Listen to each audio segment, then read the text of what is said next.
নিজের চোখে না দেখলে বিশ্বাস করতাম না আলিফ আসলে বউকে মারি ধুয়ে গেছে। এই দেখেন লতার ঠোঁটের উপরে কাটিয়ে দেন কি হয়ে গেছে, মানে কি দি পারিছে রে কোনছি না বাঁচতে পারিছে। তোক তোক মারে আলিফ, তোক মারি ধুয়ে চলে গেল। আলিফ কোনোদিনও মারেও না, গালিও দেয় না, কোনোদিন মারবেও না। তো ঠোঁটের অবস্থা কি হয়েছে নাকি? জট ছুটি বাড়াইছে। না না না না না, ওখানে তো আঘাত লাগেছে। আমি দিই না, বুঝছেন, যেটা সত্য কথা আমি কই। কি আচ্ছা, আমাকে কেউ মারেও নাই, কাটেও নেই, আসলে আমার সাথে কথা কাটাকাটি হয়েছে। আসলে আমি হচ্ছে গা সব কথা মিডিয়ার সামনে আনতে নেই না, বিষয়টাকে একটু জানা, পারিবারিক বিষয়ে মিডিয়ার সামনে আনাটা ও তার মানে অশান্তি শুরু হয়ে গেছে আবার। আবার লতার বাড়ি অশান্তি, লতার সংসারে আবার অশান্তি। আপনি কি এখন তো ঠিকই দৌড় মারিছেন আসলা অশান্তি দেখলে আপনি আচ্ছা দাদা দাদা দাদা, আজ কয়দিন অশান্তি নেই, আমি আসতেছি নে। একদিন আইছেন, একদিন কে একদিন আসবো কে?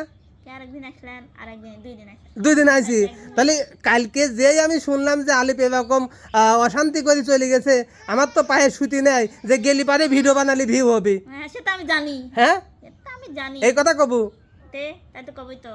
তাছাড়া আমি আসিনি, না এমনি আসেন, আমি তাছাড়া আসিনি না। কিন্তু আলিপ মারলি কে, তোকে মারছে কে? মারবি কে? ওসব কথা হয় না। তো আলিপ চলে গেল কে, বিষয়টা একটু জানা। আলিফ চলে গেল, আপনি জানেন না সে বিষয়টা? না, কি জন্য গেছে? ও পার্সোনাল থাক, অত প্রকাশ করি খালি অনলাইনে লোক দেহানির কাম বাদে নাই। বিষয়টা একটু বললে পারে দর্শক জানতে চাচ্ছে যে এই এখানে মুহূর্তে আপনি এসে পোস্টরাই করতেছেন। আমার মনে করেন যে এখন তো অনলাইনে বলতেইছে অনলাইন। হ্যাঁ, আমার দেশ পাল্টি যাবে না, হ্যাঁ বুঝছেন? এটা স্বাভাবিক, পারিবারিক সমস্যা। আমার আত্মীয় স্বজন কেবা আপনি জানেন না?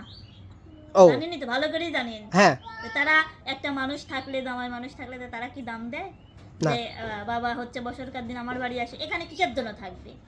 একটা মানুষকে দাম দেওয়া হয়, সে হাজার থাকুক এখানে। আমার কথা যে থাকলেই তো বেশি মায়া হয়, না থাকলেই তো কম। জন্ম দিয়েছে থাকাটাই বেশি মায়া। যে এক দেশে থেকে এসে থাকে তার প্রতি বেশি টান হয়, যে তার বাবা মা পরিবার ছেড়ে আসে, তাকে একটা নজর দাগ দিয়ে ও বাবা তা দিবে না, এই জন্য সে ঝগড়া লাগতে চলে গেছে। বুঝতে পারছেন এবার আপনারা?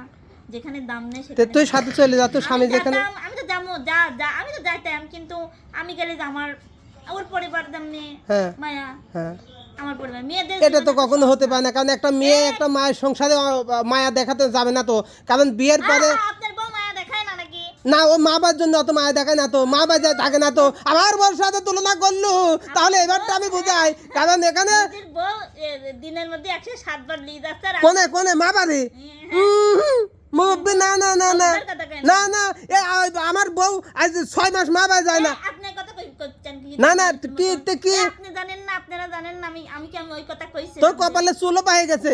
আমার চুল পাই কি দেখার যেটা হয় না, আমি জানতে চাচ্ছি যে যেখানে আলিফ চলে গেল সে, না না আমি যাবো কে? আমার কথাটা আগে শোন, আমার বিষয়টা আগে শোন। যেখানে আলিফ থাকবি সেখানে তুই থাকবো, কারণ আলিফ যদি জান্নাতে যায় তুই জান্নাতে যাবো না?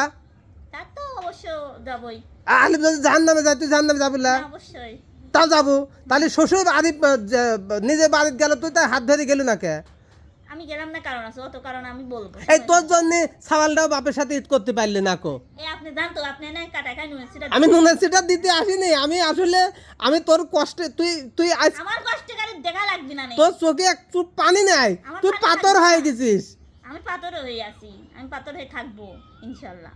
প্রিয় দর্শকে, যে আপনাদের যেটা আমি জানাতে চেয়েছিলাম যে আলিপা আসলে কেন চলে গেছে, এই যে এখন বুঝলেন তো। মানে আমার সাথে যেরকম ঝরগা, এই যে লতা ঝরগা বাঁধাইছে, বছরকার দিনে ঝরগা না করলেও হয় না কো। তাই আমি তো ঝগড়াই করি আর লোক ফেরেস্তা। হ্যাঁ ভাই, এত বছর আপনি আমার ভাই হয়া এই কথাটা বছর দিন আসি করলেন আপনি। তা আলিপ ফেরেস্তালা, আলিপ যদি ফেরেস্তায় না হবি তাহলে উড়ি আসি এনে তোর জন্য জীবন দিয়ে বসে থাকে, তোকে তো হাত ধরলে চলে যেতি। জীবন দিবসে তো কি দিবতেই থাকে না। না না, জীবনটা তোকে দিয়ে দিছে তো। জান তো পচার পারেন না, খালি পেশাল পারেন। রাগ হয়ে গেছে আবার মিজাজটা দেন